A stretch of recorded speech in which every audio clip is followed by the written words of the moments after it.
Hey, this is Marcus Washington, MTC Media. It was so long. Tobacco Road, everything the ACC, and we're looking at ACC basketball. We're going to start off with Wake Forest. So, Wake Forest, I believe, was chosen third in the preseason poll. They certainly have two studs on that team in Hunter Sallis and Cameron Hildreth, but you've noticed a little bit of a slow start against better teams. Now, they did get the win, neutral court win over Minnesota the other night, but when they faced Florida, a team that could push the ball up, the team that has athletes, a team that can shoot it a bit, they struggled a bit. Got off to the really good start, got the early lead. As the game went on, it looked like Wake Forest slowed down, and part of it is the Hunter Sallis problem. Sallis is really good player. There's no doubt about it. Feels more comfortable playing off the ball. I don't think I'm saying anything controversial that. But Wake Forest needs for him to play as a primary ball handler. I feel like more than he can be effective at this time. I think it's the best way to put it. And it's a learning curve. It is a learning curve going from being off the ball to being on the ball. I don't care how good you are. I don't care what sort of label they gave you in high school. Oh, he's a combo guard. People just throw labels and titles around recklessly in this day and age. And it's been an adjustment for him. And so he's trying to find that balance of being Hunter Sallis. I need to help this team win with my scoring.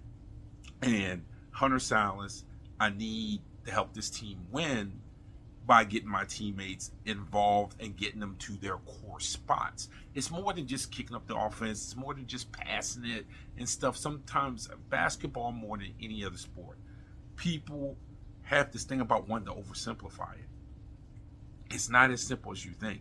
It's getting guys, making guys better, getting them in their core spots where they can be aggressive, where they can be effective, where they can be efficient. That is learned, especially when you weren't the one doing it last season and you weren't the one doing it in the past. It's why, Sallis has 31 assists, but he has 24 turnovers. Hildreth, who at times I feel like tries to do way too much.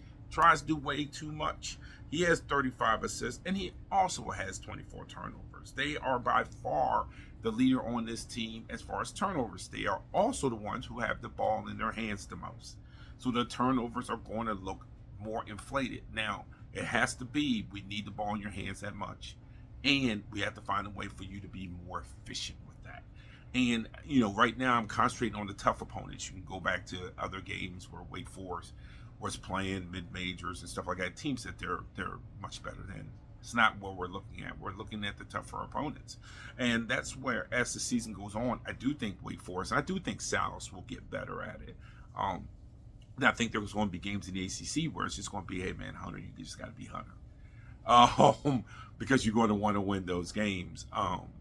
And then Hildreth, he is what he is. Last season, there was some of this also where I felt like he tries to do just a little too much, a little bit too much hero ball. But Wake, if they can find that efficiency portion, they're going to be a tough in conference play. When North Carolina went out to Hawaii and lost 2 of 3 games, and magically enough, I didn't hear Hubert Davis talk about not playing MTEs anymore.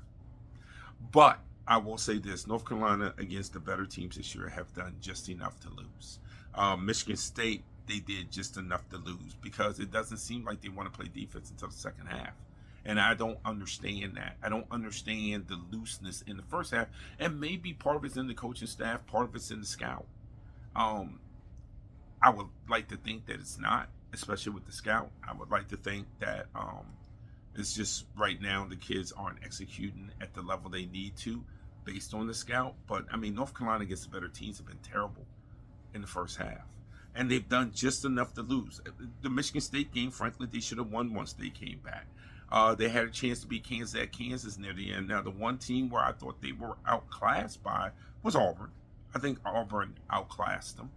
Right now, Auburn probably is playing the best, if not the best in the country. And to give the coaching staff a break, think about Carolina for a generation, man. bigs. Even as we've gone into spreading the floor, going into positionless, all these things, Carolina's conceptual thing is get the ball in the post, get the offensive rebounds, pound you on the boards, dominate you on the boards, wear you down, all these sort of things. Well, this is the first time in a long time they don't have that guy. And Jalen Washington has not proven that he can be this guy to the level that North Carolina needs for him to be on. So now you're almost changing philosophies midstream. Now you are looking to spread the floor out more, maybe get more backdoor cuts, maybe post mismatches, or try to get something inside on a mismatch, not necessarily throwing it inside to the big. North Carolina's not as efficient on the boards this year, especially from an offensive rebounding perspective, not against the better teams they aren't. And so all those things mean that Hubert Davis needs to adjust as the season goes on. I also think that RJ Davis is still adjusting. There's always been a lot of attention on him. But that inside always provided Carolina and Davis with a safety blanket. And the safety blanket just is not there this year, so it's made it tougher on RJ Davis. Now, Elliot Cadeau, I think him and Trimble have had their stretches where they've taken advantage of more space on the floor, taken advantage of being able to be more aggressive because you're not throwing the ball inside, so their numbers look a lot better. Their numbers are bigger. They're more engaged on that side of the floor.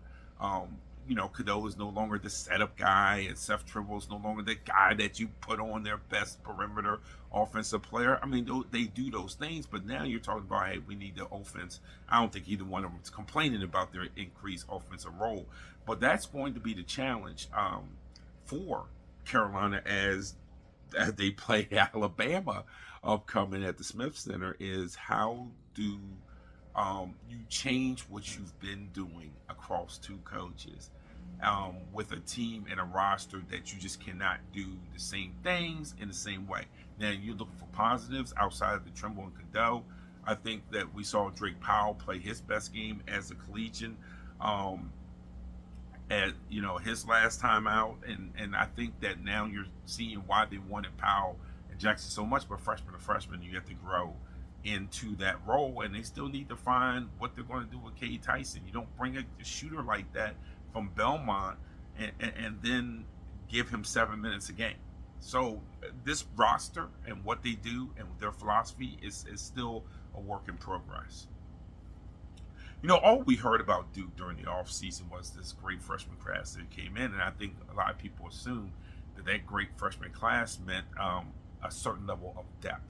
And what we've seen from Duke in these games, the tough games, the games against the other Power Fives, the signature games, however you want to put it, is they play 8 players. You play Proctor and those guys, you play your best freshmen, and then the veterans you brought in via the portal, they come in off the bench to provide a veteran presence, which means you don't see Evans and you don't see Harris, which has garnered some criticism or some concern, or at least it's been pointed out that at times Duke has problems shooting the ball. And then you have Darren Harris, who is one of the best shooters in the country, DMP-CD, and you don't play Evans.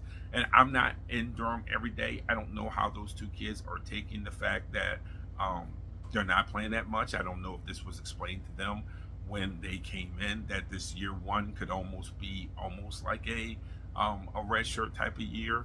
I don't know that, so I'm not going to purport like I do. What I will say is this, that if you're not redshirting those kids, I don't understand in some of those instances how they're getting 0 minutes, especially a kid like Isaiah Evans. How is he not playing? And that's something that Duke will have to figure out, because it's got to be more than Knuppel and Flag. I know all the fans love it, Cooper Flag and Knuppel and everything else. When it comes down to it and March gets here, if they have a bracket against a veteran team, I'm sorry, fellas, that's not going to get you to the final weekend of March. These other guys got to develop. These other guys got to grow. It doesn't mean that they have to be jammed in these games for 20 minutes, 25 minutes against these better teams. I'm going to tell you right now, and I'm not the only one. I've spoken to some pro scouts about this. I'm shocked that they're taking so many DMP CDs against some of the top opponents. And Duke, who is supposedly going to have all this depth, is playing 8 guys a game in November. Against against the better teams. We're not talking about teams that they know, like Seattle, that you want to beat 70-48.